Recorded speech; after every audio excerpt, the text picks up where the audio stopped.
Saya mau menantang Ihya secara terbuka. Saya punya 3 macam manuskrip Ziyadah Ta'liqot, versi berbeda-beda. Salah satunya ditahqiq langsung oleh Mbak Hasyim Asy'ari sendiri. Ada catatan tangan beliau di sana. Dua versi lainnya adalah versi Gus Isom Hazik dan salinan dari Yayasan Arwaniyah di Kudus. Mampukah Ihya membuktikan di depan publik bahwa teks yang dia tuduh palsu atau ditambah-tambahi Gus Isom tersebut memang berbeda dengan versi manuskrip yang lain atau versi aslinya? Oke, ini artinya Ihya berusaha menuduh Gus Isom memalsukan dan menambah-nambahi manuskrip Mbah Hasyim Asy'ari yang tidak lain adalah kakeknya sendiri. Saya baca tulisan Ihya itu langsung mengernyitkan dahi. Mungkinkah Gus Isom akan memelintir manuskrip kakeknya sendiri? Seperti tuduhan Ihya. Kalau toh memang mau menuduh Tidak mungkin. teks di manuskrip Mbah Hasyim, seharusnya ya, ini seharusnya. Ihya itu menghadirkan manuskrip asli atau manuskrip pembanding. Saya pernah membuat kaos untuk dijual di toko online Pak Ngantor. Anda juga bisa mendapatkannya di Shopee. Teksnya seperti ini. If you can't convince them, confuse them. Kaos itu memang sindiran, ejekan untuk kubu pembatal Nasabanding Alawi yang kerap menggunakan taktik ini. Kalau argumentasi mereka lemah, ketahuan nyimpul namun tidak mau ketahuan, maka buatlah penonton bingung. Tapi kemudian, Sugeng Sugiharto membuat video mengulas saya. Dia mengatakan, saya melakukan persis hal yang tertulis di kaos yang saya jual. Saya dituduh menciptakan narasi manipulatif, mengeksploitasi matinya critical thinking dari audiens dengan mencatut nama Profesor Hidawati Sudoyo tanpa pemahaman teknis yang memadai. Saya akhirnya disebut sebagai perawi bajingan yang berbohong atas nama pakar. Ini lucu sekaligus serius. Lucu karena ironinya kan jadi lengkap ya. Dan serius karena ini bukan soal perseteruan pribadi antara saya dan Sugeng. Tapi ini soal standar pembuktian.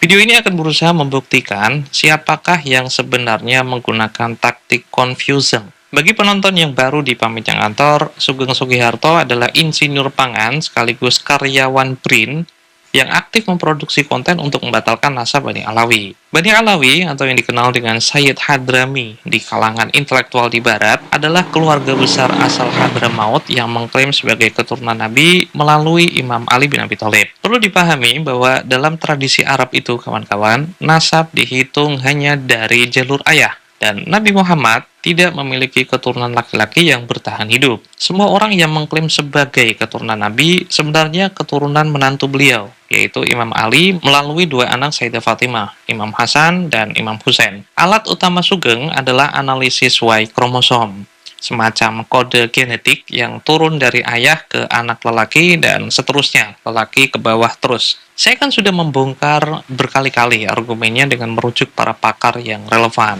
bukan insinyur pangan. Saya memakai bukunya Nadia Abu El-Hajj, bukunya Kim Tolbier, dan terakhir merujuk Profesor Hidawati Sudoyo, pakar DNA yang saya wawancarai langsung. Saya mengutip pernyataan Bu Hira di status media sosial dan video. Seperti ini bunyinya. Selama tidak ada referensi DNA dari leluhur kuno, dalam hal ini adalah leluhur kuno Imam Ali bin Abi Thalib, maka kesimpulan tidak bisa definitif. Kita ini kan bicara tentang pembuktian ilmiah, bukan rumor dan bukan asumsi. Nah, Sugeng tidak terima. Dia membuat analogi seperti ini. Dalam ilmu hadis, ada matan dan perawi. Kalau matan tidak sesuai dengan keputusan akademik, yang salah itu bukan matannya. Dalam hal ini adalah Bu Hira, tapi perawinya yang bajingan.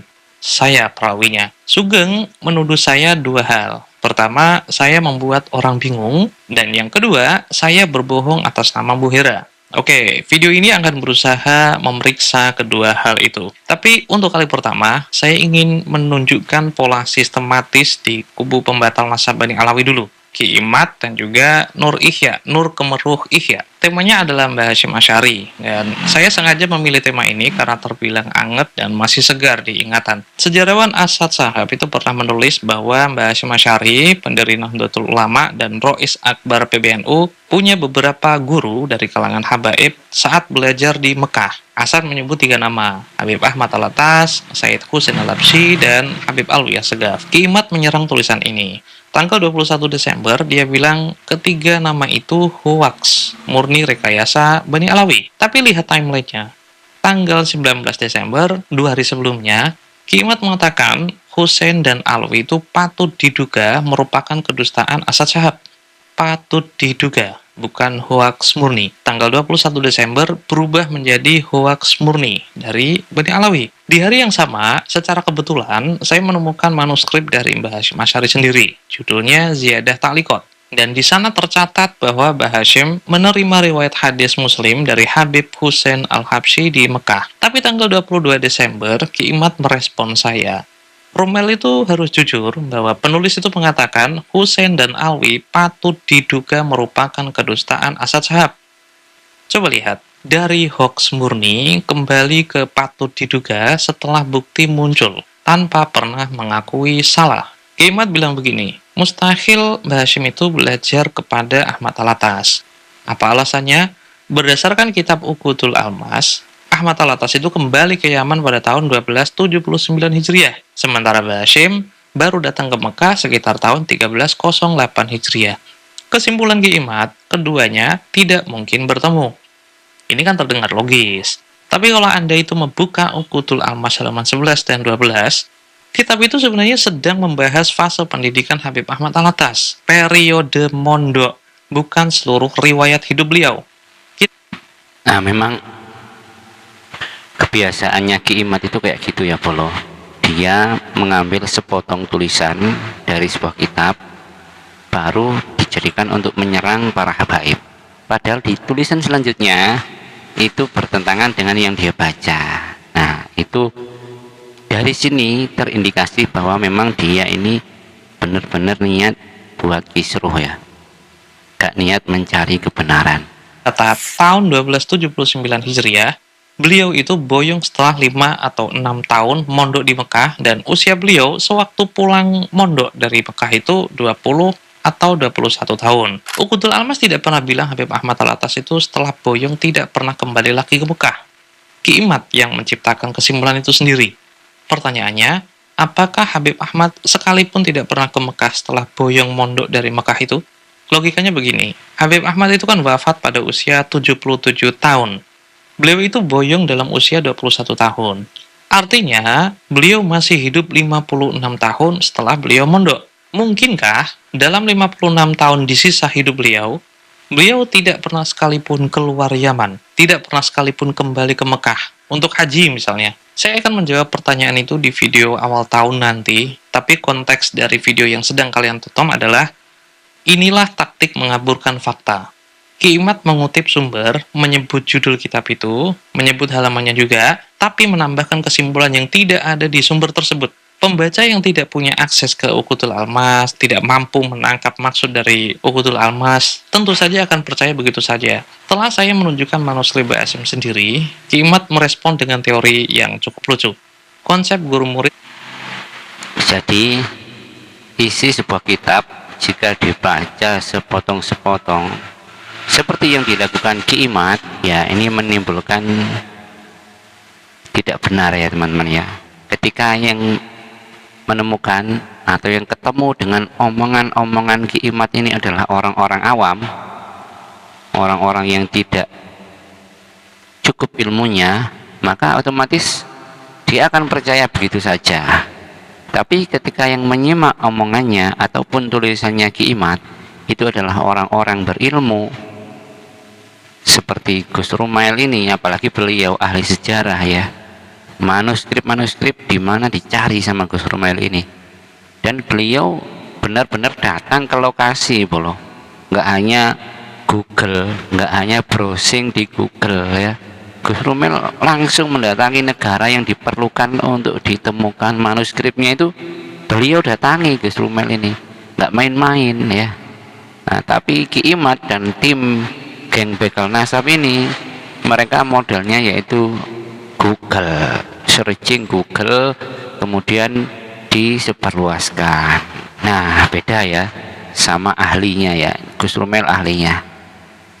Antara Mbah Hashim dan Habib Husain tidaklah seperti guru murid ala santri di Jawa. Mbah Hashim itu kan sudah ngalim sebelum ke Mekah. Nah, ini juga terdengar logis, tapi coba kita lihat konteksnya. Mbah Hashim itu waktu pergi ke Mekah tahun 1308 itu dalam usia 25 atau 26 tahun. Beliau menetap 5 hingga 6 tahun di sana. Jika bertemu Habib Hussein di tahun yang sama, maka Habib Hussein berusia 50 tahun dan sudah dikenal sebagai Mufti Syafi'i. Maka ketika seorang pemuda berusia 25 tahun jauh-jauh pergi ke Mekah, menetap 6 tahun di sana, ketemu seorang Mufti Syafi'i yang terkenal, mendapatkan riwayat hadis sahih lengkap dengan silsilah sanad sampai ke Imam Muslim, apakah semua itu tidak berarti guru murid? Kalau Mbah Hashim itu sudah merasa cukup dengan kealimannya sebelum ke Mekah, untuk apa menetap selama 5 hingga 6 tahun di negeri yang susah untuk mencapainya di masa itu?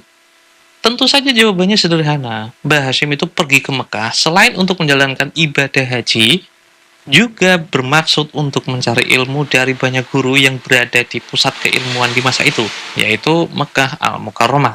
Kedua, apa alasan Mbah Hashim menulis secara eksplisit jalur transmisinya sendiri yang ia dapatkan dari Habib Hussein? Kalau transmisi itu tidak bermakna, kenapa beliau cantumkan secara verbatim? Kalau transmisi mustakil ini tidak berarti, bukankah Mbah Hashim itu cukup mengutip Imam Nawawi saja? Ngapain repot-repot ditulis lengkap? Mbah Hashim kan cukup mengatakan waqala Imam Nawawi fi syarhil Muslim indal kalam alal hadis. Udah, itu aja. Lawang apa yang disampaikan Imam Nawawi kan sudah cukup. Beliau tidak perlu menambahi silah mausul allazi haddatsana Husaid Husain al-Habsyi bi Makkah al-Mukarramah bisanadihi. Untuk apa? Tentu saja jawabannya juga sederhana. Transmisi mustakil itu berarti dan bermakna bagi Mbah Hashim. Karena Sangat bermakna. Mbah Hashim lewat sanad itu bukan informasi kaleng-kaleng, tapi hadis sahih yang diucapkan oleh baginda Nabi sendiri. Dan tidak mungkin orang yang mendapatkan sanad hadis di masa itu kecuali memosisikan pemberi riwayat adalah gurunya sendiri. Di samping niat awal Mbah Hashim pergi ke Mekah 5-6 tahun menetap di sana memang sejak awal diniati untuk belajar, kalau hasil belajarnya adalah sanad hadis, tentu saja pemberinya adalah guru dong. Tapi coba lihat pola dari Ki Imad. Saat terbukti salah, dia menggeser definisi guru murid. Kalau ini bukan cara untuk membingungkan para pembaca, lantas apa? Oke, sekarang contoh yang kedua, yaitu KRT Kemeruh Nur Ihya. Dia kan berusaha menganalisis teks Arab yang sama, manuskrip Mbah Hashim tentang Habib Hussein al-Habsyi. Ihya mengklaim begini, Mbah Hashim itu sebenarnya hanya mengutip Imam Nawawi secara langsung. Lalu, pada tahap penyalinan kemudian, ada pihak yang menambah-nambahkan nama Husain al-Habsyi untuk memberi kesan adanya hubungan guru murid antara beliau berdua. Dia bahkan meminta Pondok Tebir untuk memberikan klarifikasi. Karena manuskrip Ziyadat Ta'liqat yang beredar adalah versi salinan ulang dari Gus Isom Hazik, ini artinya Ihya berusaha menuduh Gus Isom memalsukan dan menambah-nambahi manuskrip Mbah Hashim Asy'ari, yang tidak lain adalah kakeknya sendiri. Saya Memang ya, Ki Nur Ihya ini dia membuat apa namanya ya? Dia itu membuat suatu hukum hanya berdasarkan otaknya sendiri ya. Hanya berdasarkan pengetahuannya sendiri. Enggak berdasarkan ilmu ya. Sampai tulisan Mbah Hashim Asy'ari sendiri dikatakan tidak benar. Sama kayak Ki Imad ya, mereka hanya pakai otaknya sendiri untuk memahami agama ini ya. ketika membaca tulisan Ihya itu langsung mengernyitkan dahi. Mungkinkah Gus Isom akan memelintir manuskrip kakeknya sendiri? Seperti tuduhan Ihya. Kalau toh memang mau menuduh Tidak mungkin. teks di manuskrip Mbah Hashim, seharusnya ya, ini seharusnya Ihya itu menghadirkan manuskrip asli atau manuskrip pembanding, lantas memukobalahkan atau membandingkannya dengan salinan Gus Isom. Lalu, dia bisa membuktikan kepada publik, ini loh perbedaannya, versi asli seperti ini dan Iya, kalau orang yang memang niat mencari kebenaran ya kayak gitu. Kalau dia punya manuskrip asli, ini loh yang asli, yang palsu itu kayak punya Gus Isom kayak gitu. Bukan hanya asal nuduh sakar PDW, saya naik dewe kayak gini ya. Kalau Gus Rumel kan ketika beliau menyampaikan sebuah argumen, beliau langsung tunjukkan ini manuskripnya, ini kitabnya gitu. Gus Isom tidak sama. Apakah Ihya melakukan itu? Tidak. Tidak. Tidak ada bukti juga. tidak ada manuskrip asli yang ditunjukkan, tapi dia cuman berdalil bahwa teks allazi haddatsanahu Sayyid itu cuma ditambah-tambahi saja. Dan dia langsung menuduh Gus Isom Hazik. Padahal dia sendiri yang tidak mahir memahami redaksi Arab tersebut. Oke, kalimat Bashim itu strukturnya kan udah jelas. Ada frasa allazi haddatsanahu yang artinya hadis yang diriwayatkan kepada kami. Siapa kami di sini? Dalam tradisi penulisan kitab, kami selalu merujuk kepada mu'alifnya atau penulisnya. Dan dalam hal ini adalah Mbah Hashim sendiri. Siapa yang meriwayatkan itu? Sayyid Husain Al-Habsyi. Di mana lokasinya? Di Mekah Al-Mukarramah. Bagi yang paham nahu, kalimat haddatsanahu itu adalah jumlah yang berkedudukan sebagai silah mausul, dan gabungan antara ism mausul allazi beserta silahnya ini menempati posisi jar sebagai naat dari lafal al-hadis. Strukturnya kan jelas. Imam Nawawi berkata di dalam syarah Muslim tentang sebuah hadis, di mana hadis yang sama juga diriwayatkan kepada kami oleh Sayyid Husain Al-Habsyi dari fulan, sampai ke Imam Nawawi yang tersambung hingga Imam Muslim. Ihya ini kan jelas-jelas salah memahami struktur kalimat yang paling dasar. Tapi dengan kebodohan sejelas itu, dia malah menuduh Gus Isom menambah-nambahi teks di dalam manuskrip kakeknya sendiri. Nah, sebagai kado akhir tahun atau awal tahun, tergantung video ini diupload di hari apa, saya mau menantang Ihya secara terbuka. Saya punya 3 macam manuskrip Ziyadah Ta'liqat, versi berbeda-beda. Salah satunya ditahqiq langsung oleh Mbah Hasyim Asy'ari sendiri. Ada catatan tangan beliau di sana. 2 versi lainnya adalah versi Gus Isom Hazik dan salinan dari Yayasan Arwaniyah di Kudus.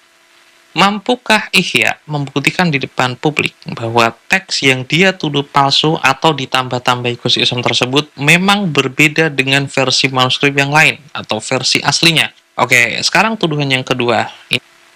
Nah ini ya, semoga video ini sampai ke Kiai Haji Raden Nur Ihya ya. Tunjukkan kalau Anda memang punya ilmu, kalau Anda memang punya nyali ya. Ini Gus Rumel sudah menyiapkan 3 manuskrip yang Anda bantah. Silakan siapkan manuskrip Anda kalau punya ya. Ini tuduhan serius dari Sugeng untuk saya. Saya akan mengutip Bu Hira seperti ini. Selama tidak ada referensi DNA dari leluhur bersama, kesimpulan tidak bisa definitif. Sugeng itu ngerasa yakin Bu Hira tidak akan mengatakan hal yang seperti saya jelaskan tadi. Perhatikan baik-baik. Sugeng sudah membuat video menuduh saya berbohong, menuduh saya berdusta, dan berbohong atas nama Bu Hira. Tapi ternyata dia baru menghubungi Bu Hira belakangan. Dan Bu Hira ternyata tidak mau menjawab pertanyaannya. Jadi saya tuh masih menunggu apakah jawaban dari Bu Hira itu bicara tentang kutipan dari Rumel itu tidak sesuai dengan ucapan saya. Itulah bukti positif yang seharusnya bisa membuktikan kalau saya berbohong. Logika dasar pembuktian itu, kawan-kawan, kalau klaim menuduh seseorang berbohong atas nama pakar, kalian itu harus punya bukti dari pakar tersebut bahwa kutipan itu salah. Pakar bilang A, yang dikutip B, itu baru bukti. Apakah Bu Hira pernah bilang, Rumel salah mengutip saya? Tidak pernah. Yang dilakukan Sugeng hanya membuat logika sendiri untuk membuktikan Bu Hira itu sesuai dengan jalan pikirannya. Dan tidak mungkin Bu Hira mengatakan seperti apa yang saya kutip. Argumentasinya seperti ini. Mustahil Bu Hira yang kuliah S1 sampai S3 biologi terapan akan bilang harus ada referensi DNA kuno. Karena Bu Hira itu pasti tahu DNA makhluk yang sudah mati itu akan rusak. Imam Ali wafat sekitar 1400 tahun yang lalu. DNA-nya pasti sudah jadi fosil dan kemungkinan juga hancur. Inilah bukti sebenarnya Sugeng itu tidak menangkap maksud dari ucapan Bu Hira. Bu Hira itu bukan orang bodoh yang tidak tahu DNA leluhur kuno itu degradasi seiring waktu. Beliau pakar genetika molekular. Tentu saja beliau tahu. Tapi inti pernyataan Bu Hira itu bukan tentang apakah DNA kuno itu bisa didapatkan, melainkan tentang sifat epistemik kesimpulan tanpa sampel pembanding. Pesan yang ingin disampaikan Bu Hira adalah, tolong simak baik-baik, tanpa sampel asli, kendati pun susah didapat, kendati pun mungkin sudah rusak, kesimpulan apapun tetap tidak bisa definitif. Hasilnya probabilistik. Dari sini kalian bisa paham bahwa apa yang ditangkap Sugeng ternyata meleset jauh dari maksud Bu Hira, bukan? Dan kesimpulan seperti ini bukan eksklusif untuk Bu Hera. Ada yang lebih dulu mengatakan, Blaine Bettinger, seorang pakar genetika di Barat, pendiri blog di Genetic Genealogy sejak tahun 2007. Dia juga aktif menjadi instruktur di 5 institusi genealogi. Dan dia juga penulis 2 buku standar tentang genealogi genetik. Coba bandingkan dengan insinyur pangan yang bernama Sugeng Sugiharto. Jomplang banget. Tahun 2009, Bettinger itu sudah menulis di blognya, dan dia ngomong begini, peringatan adalah tidak ada yang punya sampel DNA terautentikasi langsung dari Nabi Muhammad. Sampai sampel DNA dari Nabi Muhammad diperoleh, yang kemungkinan besar mustahil, kesimpulan tidak akan terbukti 100%. Ini berarti, informasi apapun tentang kesimpulan ini juga harus berisi peringatan ini tidak valid 100%. Bettinger tahu mendapatkan sampel DNA Nabi atau Imam Ali kemungkinan besar mustahil. Tapi dia tetap menegaskan bahwa tanpa itu, kesimpulan apapun tidak 100% valid. Coba rasakan. Bukankah ini sama seperti yang saya kutip dari Bu Hera? Bahwa tanpa sampel leluhur kuno, meskipun mustahil didapatkan, maka tidak ada kesimpulan yang 100% valid. 7 tahun kemudian, Bettinger menerbitkan buku bersama Debbie Parker Wayne, judulnya Genetic Genealogy in Practice. Di halaman 11, mereka ngomong seperti ini. Bukti DNA dapat digunakan untuk mendukung atau menolak hipotesis genealog atau hipotesis nasab, sama seperti catatan sensus, akta kelahiran, atau akta tanah. Seperti halnya sumber dokumenter tradisional lainnya, bukti DNA tidak pernah digunakan sendirian, melainkan harus dievaluasi, harus dianalisis, dan dikorelasikan dengan berbagai bukti yang lain. Perhatikan apa yang dia sampaikan. Dia menyetarakan DNA dengan dokumen kertas. Sensus bisa salah, akta juga bisa tidak lengkap. Begitupun DNA. Tanpa korelasi dengan bukti lain, DNA tidak bisa bicara sendirian. Nah, tahun 2019, Bettinger menerbitkan edisi kedua bukunya. Judulnya The Family Tree Guide to DNA Testing and Genetic Genealogy.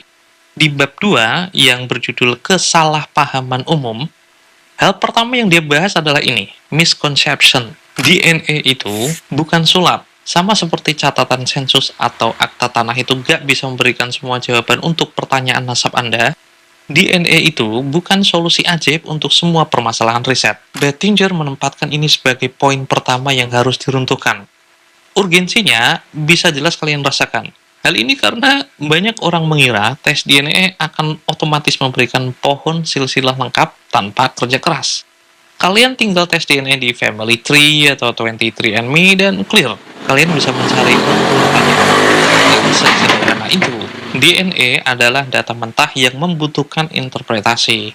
Jadi jika kalian itu mengharapkan 1 lembar sensus bisa menceritakan seluruh sejarah keluarga, ya jangan berharap hal itu datang dari tes DNA saja. Jadi dari tahun 2009, 2016, sampai 2019, 1 dekade loh ini, Bettinger masih konsisten. Tanpa sampel leluhur kuno, kesimpulan tidak 100% valid. Dan DNA tidak bisa bekerja sendirian. DNA bukan sulap. Saya tambahi pakar lain, yaitu Pak Ahmad Utomo. Beliau kan merilis 3 serial video mengulas hal ini. Salah satunya bisa saya sampaikan di sini. Hingga saat ini, menurut Pak Ahmad, belum ditemukan contoh kasus yang sukses dalam menetapkan silsilah individu spesifik yang hidup 1000 tahun lalu hanya berdasarkan tes DNA keturunan modern tanpa keraguan. Oleh karena itu, tes DNA untuk konfirmasi nasab Nabi saat ini masih dikategorikan sebagai diperdebatkan dan belum mencapai konsensus ilmiah yang konklusif. Sekarang coba bandingkan.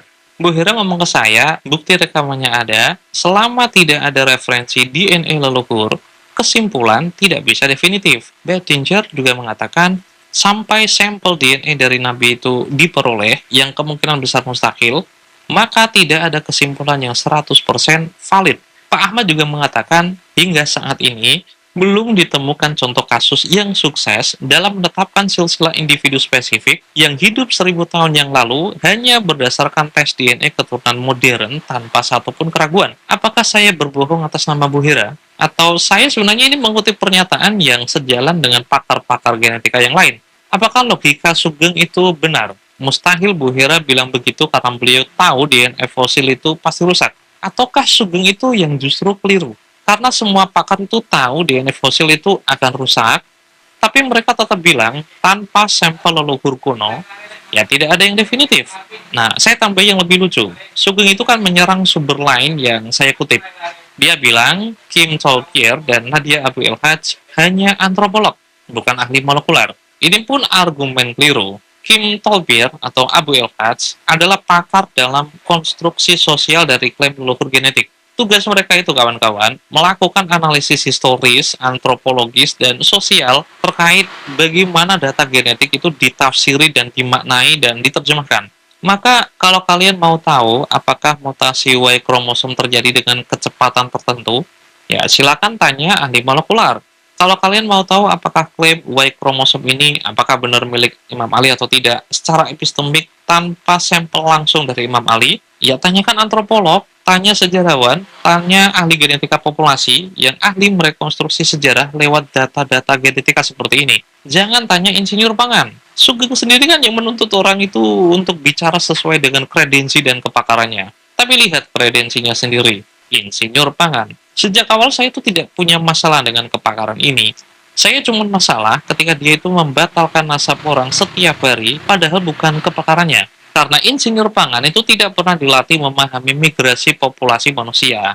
Insinyur pangan juga tidak pernah dilatih untuk memahami penyempitan demografis. Dan insinyur pangan juga tidak pernah dilatih untuk memahami genetika populasi. Sementara apa yang saya bicarakan memiliki sandaran spesifik. Coba bandingkan kemampuan analisis Sugeng dengan pakar yang saya kutip. Glenn Bettinger, dokter genetika. Dia ngerti hukum dan etika genetik. Dia juga aktif menjadi instruktur di 5 institusi genealogi. Profesor Herawati Sudoyo, puluhan tahun di genetika molekular, lembaga biologi molekular Eijkman. Beliaulah orang yang menangani kasus bom Bali 1 dan bom Bali 2. Pak Ahmad Utomo, pakar bioinformatika. Silakan subscribe dan follow akun beliau karena dari sana kalian bisa mengerti bahwa DNA itu tidak sesempit pengetahuan Sugeng. Kim Tolbier, profesor antropologi, spesialis konstruksi sosial leluhur genetik. Dia bahkan menekuni satu kajian khusus di Amerika yang bernama Native American Studies atau studi pribumi asli Amerika. Atau begitulah kira-kira. Nadia Abu Elhaj, profesor antropologi, ahli politik DNA dan identitas. Pertanyaannya, siapa yang melanggar batas kepakarannya? Siapa yang menuduh saya berbohong tanpa bukti dari pakar yang dikutip, yaitu Bu Hira? Kalau saya masih dijual di Pamenya Ngantor, kalian bisa klik link yang ada di deskripsi. Saya Romo Labas, ini Pamenya Ngantor. Sampai